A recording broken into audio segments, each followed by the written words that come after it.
वासुदेवाय। ओम नमो भगवते वासुदेवाय। मुखं करोति वाचालं पङ्गुलङ्घयते यत्कृपातमहं वन्दे श्रीगुरु दीनतारिणे परमानन्दमाधव श्रीचैतन्य ईश्वर श्रीचैतन्य ईश्वर।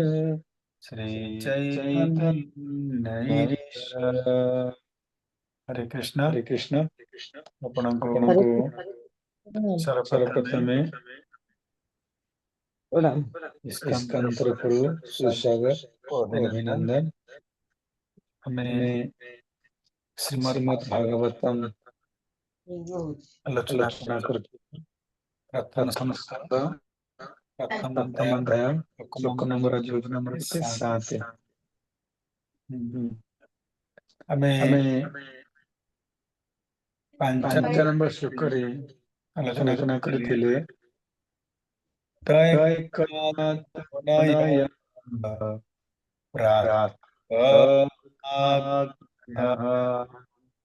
सत्सुतम असीन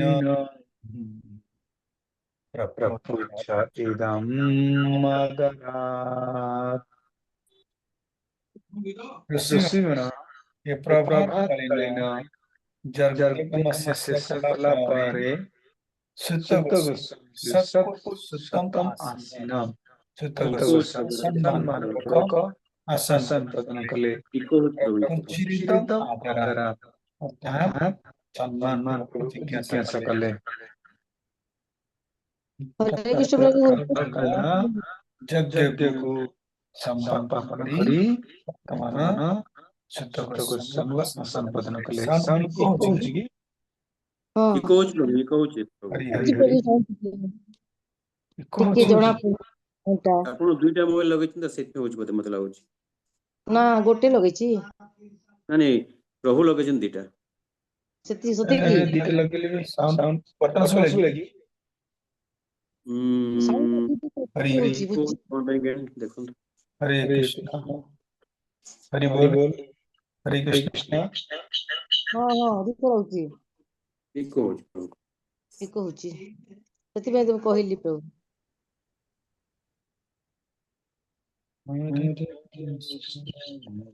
ओ सॉरी एक तो कटिनी ठीक ठीक ठीक आ होबनी गोटे होबनी।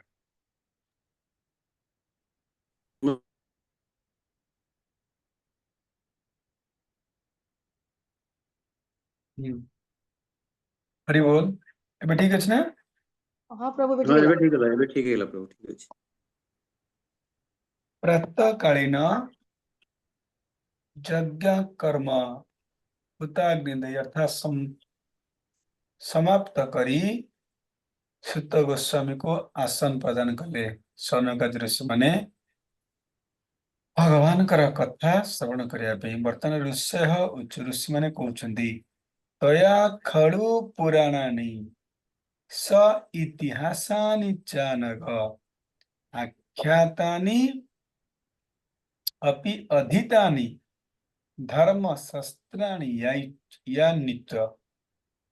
अर्थात आम आलोचना करथिले तया ऋषि माने कहउछंती आपण खलु माने निश्चित रूप से संदेह नहीं जे आपण कौन करछंती ना पुराणानि इतिहासानि समस्त पुराण को अध्ययन करिसेंती। खाली पुराण नुह इतिहास को मध्य आपण अध्ययन करिसेंती एवं आपण मध्य अनग अटंती च अनग माने जे माने पापरु मुक्त। आपण मध्य पापरु मुक्त अर्थात आपण ये सब विषय आमको कही परिबे। आमे श्रीमद् भागवतम काडू सुना दरकार परिया दुकान रे सुना दरकार ना ग्रोसरी दुकान रे सुना दरकार नहीं। जी अनघ अटे अनघ माने पाप मुक्त आम आलोचना करते गुरु परंपरा रे जी बेसिकली प्रभुपाद कहते जी बेसिकली ये चारोटी पाप मुक्त आम श्रीमद भागवत श्रवण करने दरकार।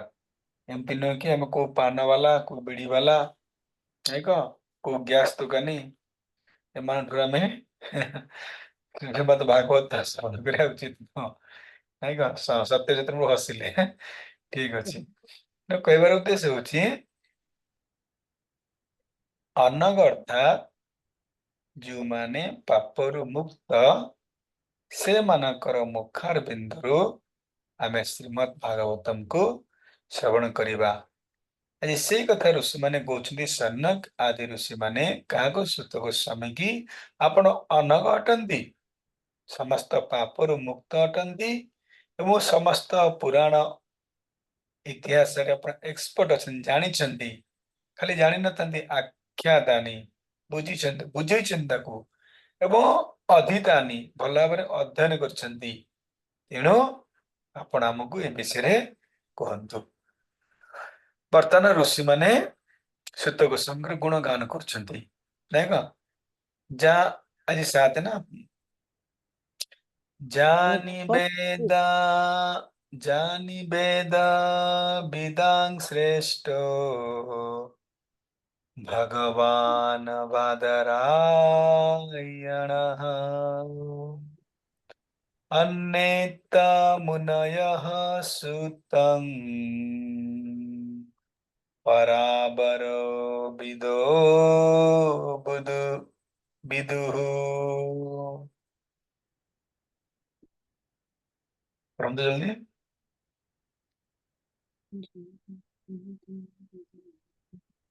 हरे कृष्ण पूज्य प्रभु।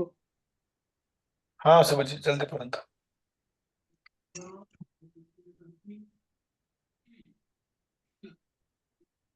जानी वेद वेदां श्रेष्ठो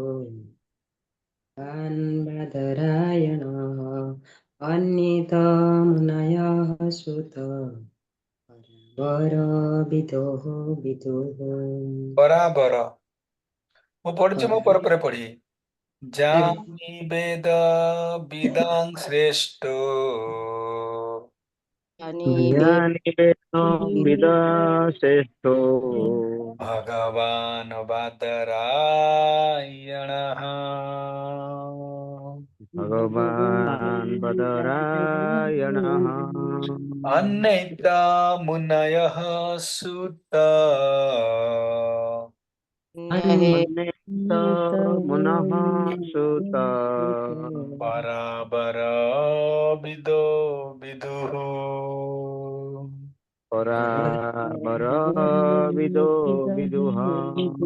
जानी वेद विदां श्रेष्ठो भगवान बादरायणः जानी वेदो विदं श्रेष्ठो भगवान् बदरायण अन्येत मुनयः सुत पराबर विदो विदुः। अन्येत मुनयः सुत परावर विदो विदुः।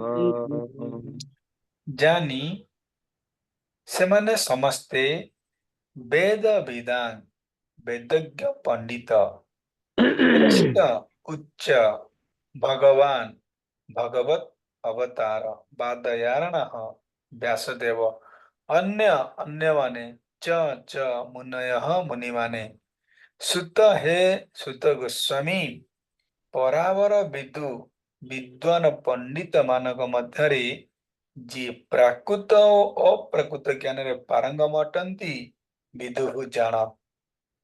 हे सुत गोस्वामी आपण वयोवृद्ध एवं ज्ञान वृद्ध हेले सुधा आपण स्वयं भगवान का अवतार व्यासदेव ज्ञान रे पारंगम अटंती पुनश्च आपण मध्य समस्त प्रकार भौतिक एवं आध्यात्मिक ज्ञान विशारद ऋषि मानक जानती।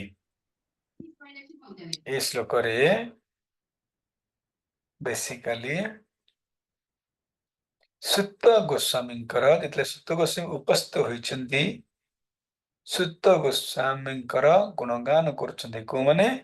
ସନକ ଆଦି ଋଷିମାନେ ଯୋଉମାନେ ଯଜ୍ଞ କରୁଥିଲେ, ଯଜ୍ଞକୁ ଆହୁତି ଦେଇ ବା ଯଜ୍ଞକୁ ସମାପ୍ତ କରି ଋଷିଙ୍କର ଗୁଣଗାନ କରୁଛନ୍ତି। କଣ ଗୁଣଗାନ କରୁଛନ୍ତି ନା ଜାନି ବେଦ ବିଦାଂ ଶ୍ରେଷ୍ଠ ଭଗବାନ ବାଦରାୟଣ ଅନ୍ୟତ ମୁନୟ ସୁତ ପରାବର ବିଦୋ ବିଦୁଃ। ଅର୍ଥାତ୍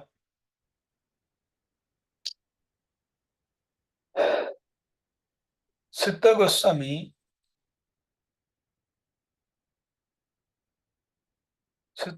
ଥିଲେ କଣ ନା ତାଙ୍କର ପିତା ଥିଲେ କ୍ଷତ୍ରିୟ, ମା ଥିଲେ ବ୍ରାହ୍ମଣ, ସେଥିପାଇଁ ସୁତ କୁହାଯାଏ। ସୁତ ମାନେ ନିଚ, ବୁଝିପାରିଲେ? ବ୍ରାହ୍ମଣ ଠାରୁ ଯୋଉମାନେ ନିଚ, ସୁତ ଅର୍ଥାତ୍ ଏମାନେ ଶାସ୍ତ୍ର ପଢି ପାରିବେ ନାହିଁ।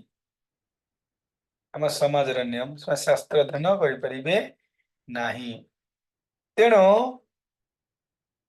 ଯୋଉ 6 ନମ୍ବର ଶ୍ଲୋକରେ ଆମେ ଆଲୋଚନା କଲେ, ଦେଖ 6 ନମ୍ବର ଶ୍ଲୋକରେ କଣ କୁହାଯାଉଛି? ତୟା ଖେଳୁ ଖଳୁ ପୁରାଣାନି ସ ଇତିହାସିନି ଚାନକ ଆଖ୍ୟାତାନି ଅପି ଅଧିତାନି। ଅର୍ଥାତ୍ ଆପଣ ସମସ୍ତ ଶାସ୍ତ୍ରକୁ ଆଖ୍ୟାତାନ କରିଛନ୍ତି, ବୁଝିଛନ୍ତି ବା କହିଛନ୍ତି। କିଏ କହୁଛନ୍ତି? ସନକ ଆଦି ଋଷି କହୁଛନ୍ତି ଆପଣ ସମସ୍ତ ଶାସ୍ତ୍ରକୁ ବୁଝିଛନ୍ତି, ବୁଝେଇଛନ୍ତି ଏବଂ ଭଲ ଭାବରେ ଅଧ୍ୟୟନ କରିଛନ୍ତି।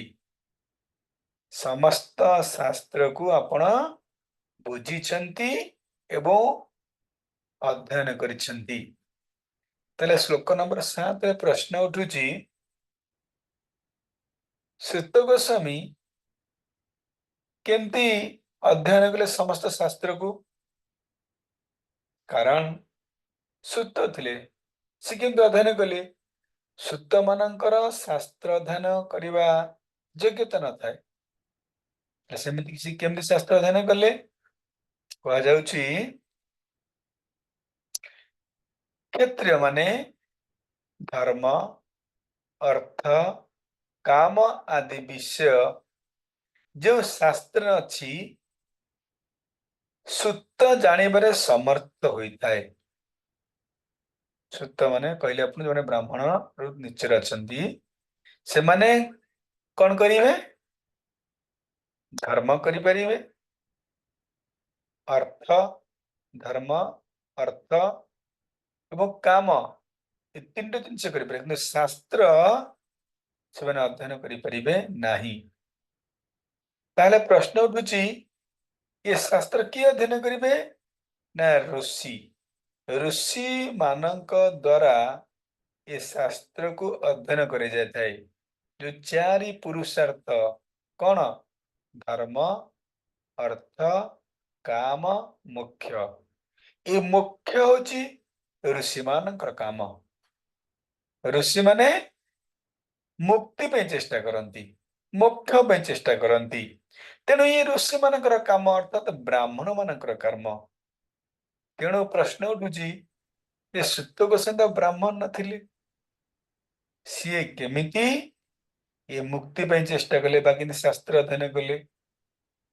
କୁହାହେଲା ନା 6 ନମ୍ବର ଶ୍ଲୋକରେ ଆପଣ ସମସ୍ତ ଶାସ୍ତ୍ର ଅଧ୍ୟୟନ କରି ଆଖ୍ୟାତାନି ଅଧ୍ୟୟନ କରିଛନ୍ତି ଏବଂ ଜାଣିଛନ୍ତି ମଧ୍ୟ। ଆପଣ ସମସ୍ତ ଶାସ୍ତ୍ର କେମିତି ଅଧ୍ୟୟନ କଲେ? ଆପଣ ତ ବ୍ରାହ୍ମଣ ନୁହନ୍ତି। ଯୋଉଟା ଋଷି ମାନଙ୍କ ଦ୍ୱାରା ପ୍ରଦତ୍ତ କରାଯାଇଛି, ଋଷିମାନେ ହିଁ ଶାସ୍ତ୍ର ଅଧ୍ୟୟନ କରିପାରିବେ, ଶାସ୍ତ୍ର ପଢିପାରିବେ।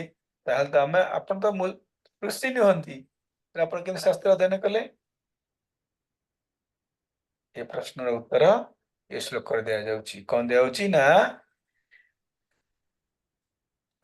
ଜ୍ଞାନୀ ମାନଙ୍କ ମଧ୍ୟରେ ଶ୍ରେଷ୍ଠ ହଉଛନ୍ତି କିଏ? ସେ ବ୍ୟାସଦେବ, ଯାହାଙ୍କୁ ବାଦାରାୟଣ କୁହାଯାଏ। ବ୍ୟାସଦେବ ଜୀ, ଅର୍ଥାତ୍ ବ୍ୟାସଦେବ स्वयं भगवान कर अवतार जेहेतु भगवान कर अवतार एवं समस्त शास्त्र रे श्रेष्ठ अटंती समस्त ज्ञानी मानकर मध्य सर्वश्रेष्ठ अटंती तेणु तांको पूर्व लगुच भगवान बुझे भगवान कहीं लगुच ना आपण मान प्रश्न उठे आपण मान प्रश्न उठुव भगवान कहीं लगुच भगवान तो कृष्ण आम कहे भगवान शिवजी भगवान शिवजी कहीं कहे जेहेतु वैष्णव यथा शंभु अर्थात वैष्णव मानक मध्यरे सर्वश्रेष्ठ होउछंती शिवजी तेणु भगवान शिवजी कहउछि कहे भगवान ब्रह्मा कहीं कहउछि जेहेतु जीव मानक मध्य सर्वश्रेष्ठ जीव भी ब्रह्मा तेणु कौन कहउछि भगवान ब्रह्मा किंतु तार भगवान नुहति सेंती बादारेण अर्थात सर्वज्ञानी मानक मध्यरे सर्वश्रेष्ठ किए से व्यासदेव जी तेणु जेहेतु भगवान कर अवतार ज्ञानी मानक मध्य सर्वश्रेष्ठ तेणु कह जाउछि भगवान बादरायण ए भगवान बादरायण क्या करती परा पराबर पर प्लस अपरा परा अपरा मन आज गीत पढ़ी आम परा माने परा अर्थात आध्यात्मिक आध्यात्मिक ज्ञान जी एक्सपर्ट ये जो आम व्यासदेव आध्यात्मिक विषय रे एवं अपर अर्थात ये जो ये भौतिक जगत विषय रे प्राकृत जगत विषय रे सब कि जानिछंती ताहा सब आपण जानिछंती आध्यात्मिक एवं भौतिक कथा आपण सब जानिछंती कैसे व्यासदेव जी तेणु शिल व्यासदेव जहाँ व्यासदेव जानिथिले ताहाकु मध्य सुत गोस्वामी जानिछंती जहाँकु सर्वश्रेष्ठ ज्ञानी मानक मध्य जी सर्वश्रेष्ठ किए से व्यासदेव जानिथिले ताहाकु मध्य सुत गोस्वामी जानिछंती किम जानिछंती ना गुरु परंपरा रे आग व्यासदेव क्या ज्ञान देले सुखदेव गोस्वामी की एवं सुखदेव गोस्वामी ठारू सुत गोस्वामी ये ज्ञान ग्रहण करछंती तेणु गुरु परंपरा रे सुत गोस्वामी ये ज्ञान को ग्रहण करछंती बुझिला तेणु कहा जाउची जहाँ व्यासदेव जानिछंती ताहा सुत गोस्वामी जानिछंती शिल व्यासदेव विद्वान रे श्रेष्ठ हेबा कारणरू एटे भगवान शब्द लगाउछि भगवान बादरायण यह सूचित हेउछि कि तांकर उपदेश विस्मृति द्वारा तिरहब हेबा संभव नुहे जेहेतु सर्वश्रेष्ठ अटंती आंभलिया ताकर स्मृति विस्मृति केतरे हुए नाही तेणु भगवान बादरायण कहबार अर्थ आपण भगवान व्यासदेवंकर शिष्य आपण हे सुत गोस्वामी आपण भगवान व्यासदेवंकर शिष्य अटंती व्यासदेव जहाँ शिखैछंती आपण ताहा हमको कहि परिबे व्यासदेव जहाँ जानिछंती आपण मध्य ताहा जानिछंती निश्चय हिसाब रे जेहेतु व्यासदेव समस्त शास्त्र शास्त्र रचयिता तांकटरे आपण ये ज्ञान को ग्रहण करछंती हरे कृष्ण गला लाइन कटिगला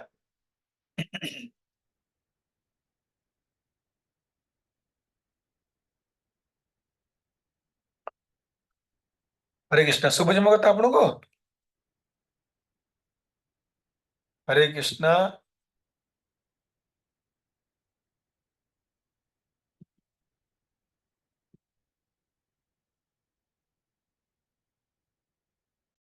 व्यासदेवଙ୍କର शिष्य अटंती तेणु आपण मध्य समस्त शास्त्र रे एक्सपर्ट अछंती तेणु आपण हमको ये ज्ञान प्रदान करि परिबे बुझियला। हरे कृष्ण बुझियला ना बुझियलानी अंग नहीं ଏ करंतु ସୁବିଧା सुबुझिले ହିଁ मो कथा ପ୍ରଭୁ। आपनको। ହରେ କୃଷ୍ଣ ପ୍ରଭୁ। ଟିକେ ଦବି ଯାଉଛି ସାଉଣ୍ଡ। द्रव्य समझो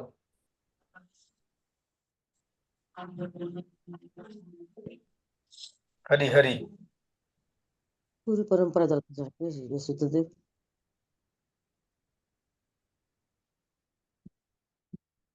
हरे कृष्ण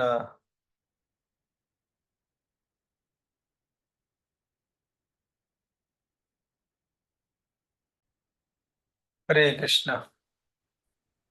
ହୁଁ सुबिला थरा हरे कृष्ण प्रभु सुविला क्लियर ହେଲା। ए इको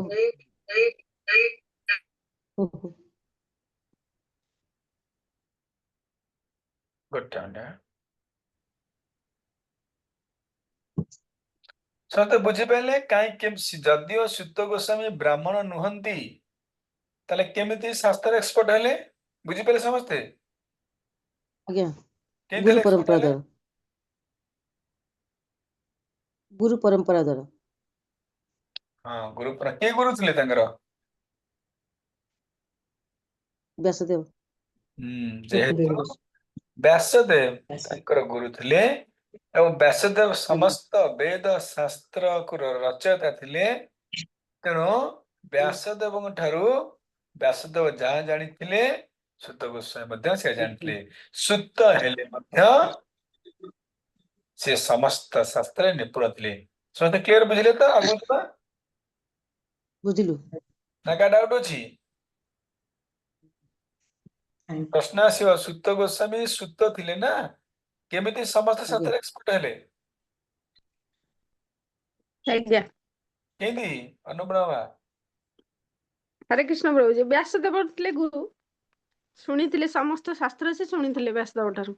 हाँ सुनिक एक्सपर्ट है ठीक अछि जिबा ଆଜ୍ଞା भावार्थ जिबा आज्ञा मा पढ़ भावार्थ बही अछि टी ନାଇଁ ଆପଣ ଦେଇଛନ୍ତି ସେଟା ଯେ। ଅଛି ପ୍ରଭୁ ଶ୍ରୀମଦ୍ ଭଗବତମ୍ ବ୍ରହ୍ମସୂତ୍ର ବା ବାଦରାୟଣୀ ବେଦାନ୍ତ ସୂତ୍ରର ଏକ ସ୍ୱାଭାବିକ ବ୍ୟାଖ୍ୟା ଅଟେ।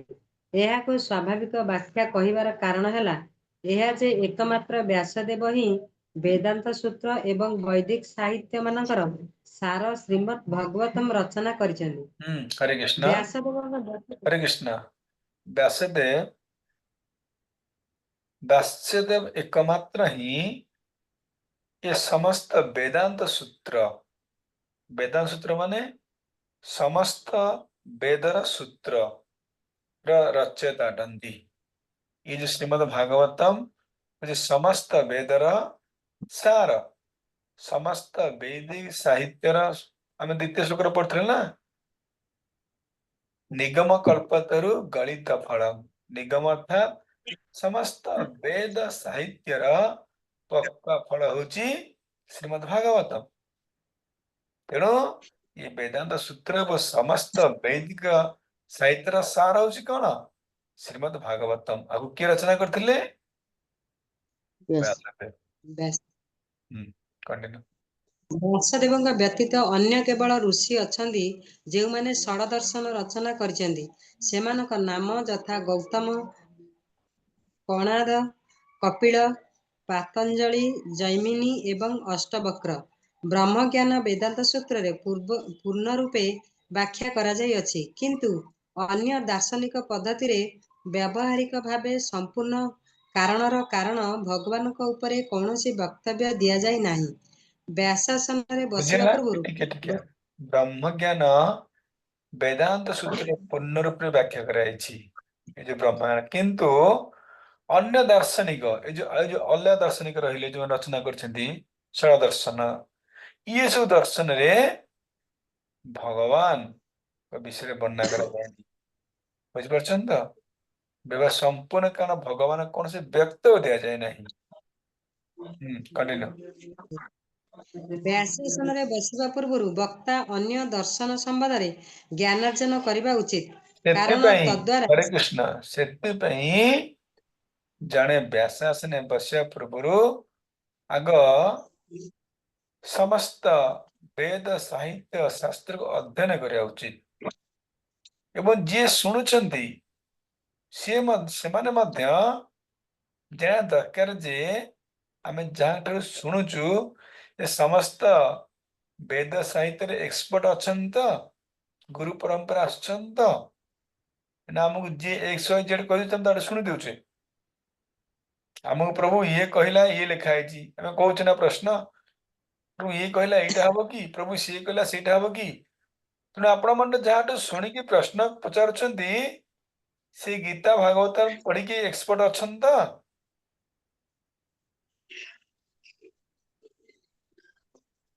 କଣ୍ଟିନ୍ୟୁ। କାରଣ ତଦ୍ୱାରା ସେ ଅନ୍ୟ ଦର୍ଶନର ଧାରାକୁ ଖଣ୍ଡନ କରି ଶ୍ରୀମଦ୍ ଭଗବତମ୍ ତତ୍ତ୍ୱଜ୍ଞାନ ସମ୍ବନ୍ଧୀ ଦୃଷ୍ଟିକୋଣରୁ ବିଷୟବସ୍ତୁକୁ ଭଲ ଭାବରେ ଉପସ୍ଥାପନ କରିପାରିବେ।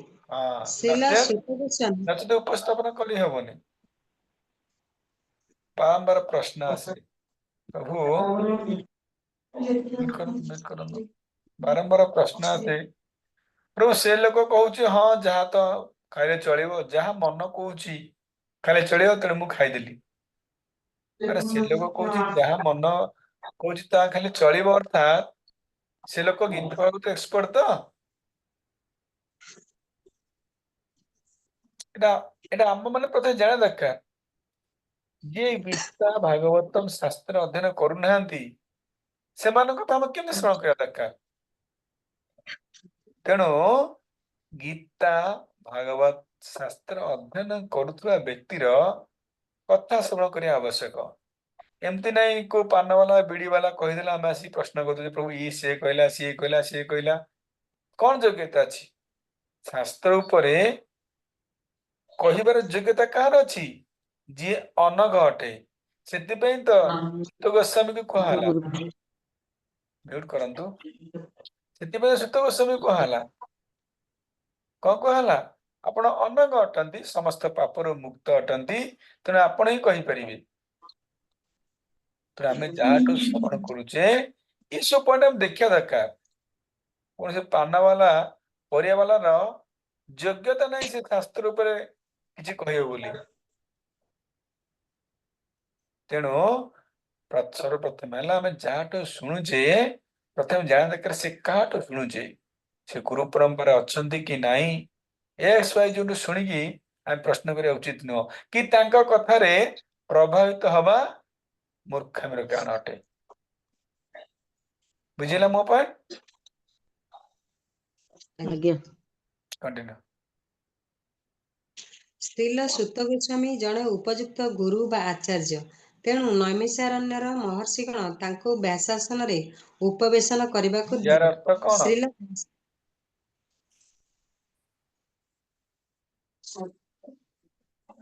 ସୁତ ଗୋସ୍ୱାମୀ ଜଣେ ଉପଯୁକ୍ତ ଗୁରୁ ବା ଆଚାର୍ଯ୍ୟ। ଜଣେ ଉପଯୁକ୍ତ ଗୁରୁ କେତେବେଳେ ହେଇପାରିବେ? ଯେତେ ଗୁରୁ ପରମ୍ପରାରେ ଯେମିତି ସବୁ ଶିକ୍ଷା ବାସ୍ ଗ୍ରହଣ କରିଥିବେ। ବାସ୍, ଝୁନୁମା ଆମର ଜାଣିଗଲେଣି ଆଉ, ନାଇଁ ଝୁନୁମା? ଗୁରୁ ତାହେଲେ କଣ ସୁତ ଗୋସ୍ୱାମୀର ଆଜ୍ଞା, ଗୁରୁ କିଏ ଥିଲେ? ବ୍ୟାସଦେବ। ନାଇଁ ନାଇଁ, ଡାଇରେକ୍ଟ ନଥିଲେ। ସୁତ ଗୋସ୍ୱାମୀର ଗୁରୁ ଥିଲେ ଶୁକଦେବ ଗୋସ୍ୱାମୀ। ଶୁକଦେବ ଗୋସ୍ୱାମୀ ଗୁରୁ କିଏ ଥିଲେ? ବ୍ୟାସଦେବ। ତେଣୁ ସୁତ ଗୋସ୍ୱାମୀ ଜଣେ ଉପଯୁକ୍ତ ଗୁରୁ। ତେଣୁ ଜଣେ ଉପଯୁକ୍ତ ଗୁରୁଙ୍କର ମୁଖାର ବିନ୍ଦୁରୁ ଆମେ ଶାସ୍ତ୍ର ଶ୍ରବଣ କରିବା ଉଚିତ। ଆମେ ଯାହାଠୁ ଶାସ୍ତ୍ର ଶ୍ରବଣ କରୁଛେ, କି ଶୁଣିକି ଆସିକି ଅନ୍ୟ ଜଣଙ୍କୁ ପ୍ରଶ୍ନ କରୁଛେ, ପ୍ରଭୁ ଇଏ ସେଇଟା କହିଲା, ଇଏ ଏଇଟା କହିଲା, ଇଏ ଏଇଟା କହିଲା, କଣ ଇଏ ମରି ଯାଇଛନ୍ତି ଆମେ ଜପ କରିବୁ କି ନାହିଁ? ଗାଁ ଲୋକ ମନା କରୁଛନ୍ତି, କହୁଛନ୍ତି ଆଇଁଷ ଦେଲେ ଖାଇବୁ ନାଇଁ, କଣ ନହେଲେ ଆମେ ଖାଇବୁନି, ତମକୁ ଏକହରିଆ କରିଦବୁ।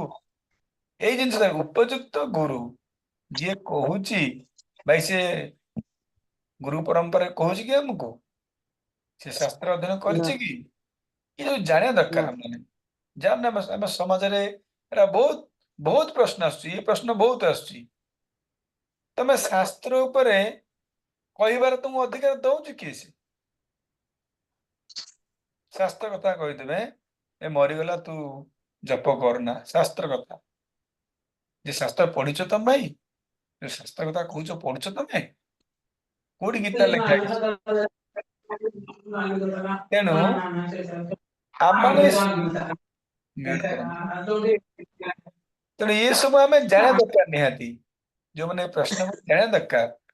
ଆଉ ଆମେ ମାନେ ପ୍ରଶ୍ନ କରୁଛେ, ଶ୍ରବଣ କରୁଛେ, ଆମମାନେ ଶ୍ରବଣ କରିବା ଦରକାର ଯେ ମୁଁ ଯାହାଠୁ ଶ୍ରବଣ କରୁଛି ସେ ପ୍ରକୃତରେ ଶାସ୍ତ୍ର ଜାଣିଛି ନା ନାହିଁ। ମୁଁ କୌଣସି ପାନବାଲା ବିଡ଼ିବାଲା ପରିବାରଠୁ ଏ କଥା ଶୁଣିକି ଆଣିକି ଆସି ପ୍ରଶ୍ନ କରିବା ଉଚିତ ନୁହଁ।